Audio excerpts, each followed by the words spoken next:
আপনারা একটু বিশ নাম বাইরে কে গতি আজকে আহা বিশ্বের ছবি তো উনি আসতে পারেননি, এই জন্য উনি আপনাদের কাছে শুভেচ্ছা মানে দুর্গাপুজো শুভেচ্ছা জানাইছেন। এবং আমাদের দু একটা কথা কি, আমরা আসলে খুব ব্যস্ত থাকি এবং পুরো পূজাটাই করা হচ্ছে, আমাদের অর্গানাইজেশন করা হচ্ছে, এই জন্য বিভিন্ন জায়গায় ঘুরতে হচ্ছে। এই যে আপনাদের বিশেষ করে শেহাব ভাই বা চেয়ারম্যান সাহেব, আমরা বিভিন্ন সব জায়গায় সব ইউনিয়নে আমরা দিতে পারতেছি না, কারণ আমাদের সীমিত। আমরা প্রথম একটা জরিপ করার পরে দেখছি এই এলাকার লোক একটু অবহেলিত বেশি। তারপরে এই যে আমাদের এই ভাই আছে, তারপরে চেয়ারম্যান সাহেব আছেন, ভাই উনি আছেন, এনাদের সাথে সহযোগিতা। সাংবাদিক ভাইয়ের নাম জানি কি, ওনার নাম হ্যাঁ, এনাদের সাথে যোগাযোগ করে সামান্য কিছু উপহার, আসলে এত কিছু না, যাতে আপনারা আসলে কি আমরা ওইভাবে আমরা সরকারের এই সামান্য কিছু উপহার আপনাদের জন্য নিয়ে আসছি। আর এইগুলো আপনাদের আমরা চেয়ারম্যান এবং এরা সবার সাথে যোগাযোগ করছে, আপনাদের ওনার নাম আসলে তো আপনাদের সবাইকে আমরা ওইভাবে চিনি না, ওনারাই আপনাদের ভালো চেনে, ওনাদের মাধ্যমে ইনশাল্লাহ সুষ্ঠুভাবে ইনশাল্লাহ পেয়ে যাবেন। আর দুই পূজার ব্যাপার আর যদি সংক্ষিপ্তভাবে কথা বলছে এই জন্য যে আমাদের এখন আবার কাদেরপুরে যে বড় যে মন্দির আছে ওইখানে যেতে হবে জরুরি ভিত্তিতে। এখন এইখানে যারা আপনারা আছেন, মন্দির পূজা আছে, আমাদের একটাই থাকবে ইনশাল্লাহ, আপনারা কোন নিরাপত্তা আপনারা আপনাদের পূজা পালন করবেন। এখানে কোনো বিশৃঙ্খলা যদি কেউ সৃষ্টির চেষ্টা করে, আমাদের মাঠ পর্যায়ের লোক আছে, তারপর এখানে চেয়ারম্যান আছেন, মেম্বার সাহেব আছেন, বা এই যে যারা সমাজ প্রতিনিধি আছেন, এনাদের সঙ্গে সবসময় আমাদের যোগাযোগ থাকবে। আমাদের নাম্বারও প্রতি কমিটি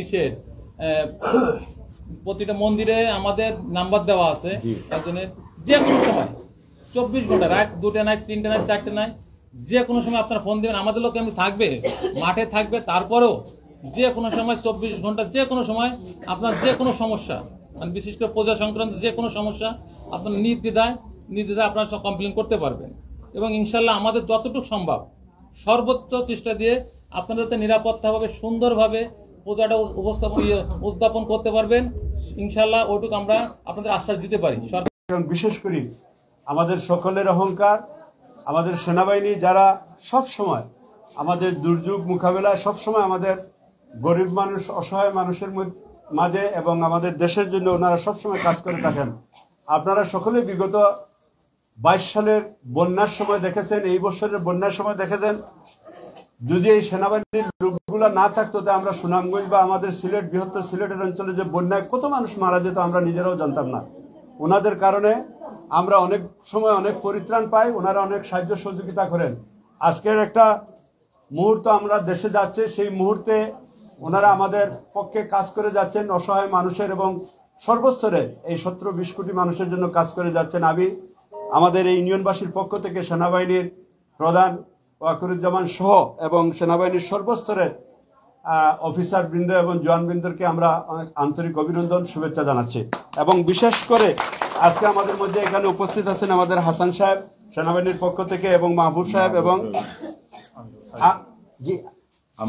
আমিরুল ভাই সহ যারা উপস্থিত, আমার জওয়ান ভাইরা যারা এখানে গাড়িতে বসে আছেন, বৃষ্টির জন্য হয়তো আসতে পারতেছে না, সবাইকে আন্তরিক অভিনন্দন। এবং আমাদের এই উপজেলায় আমাদের মেজর সাহেব, ক্যাপ্টেন সাহেব সহ যারা দায়িত্বরত আছেন সবাইকে আমরা অভিনন্দন জানাচ্ছি। আপনারা জানেন আজকে আমরা সেনাবাহিনীর পক্ষ থেকে পূজা আসছে, আপনারা জানেন আগামী পরশু থেকে, আগামীকালকে থেকে শুরু হবে পূজা, 5 দিন ব্যাপী। এই পূজা উপলক্ষে সনাতন ধর্মের ভাই বোনদের জন্য ওনারা সাহায্যের হাত বাড়িয়েছেন।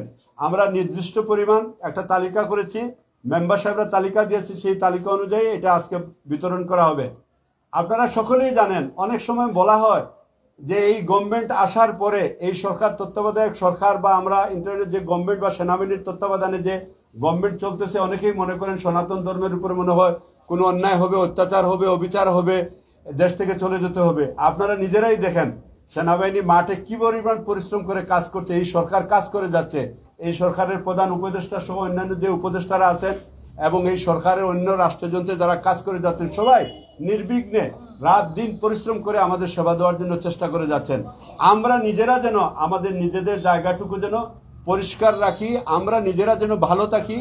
আমরা যদি নিজেরা ভালো থাকতে চেষ্টা করি, আমার বিশ্বাস আমরা সকলে ভালো থাকতে পারবো। কিছু না কিছু দুষ্কৃতিকারী, বাদে লোক, মাদক সেবনকারী, অন্যায় অত্যাচারকারী আমাদের এই ইউনিয়নে খুবই কম। তারপরে যারা আছে, আমরা যদি সকলে মিলে ভালো থাকি, তাহলে আমরা ভালো থাকতে পারবো। ওনারা চেষ্টা করে যাচ্ছেন ভালো কাজ করার জন্য, আমরা যেন সকলে মিলে ওনাদেরকে যেন সহযোগিতা করি। ওয়ার্ডের মেম্বার সাহেব অনুপস্থিত আছেন, মেম্বার নিয়ে আসেন।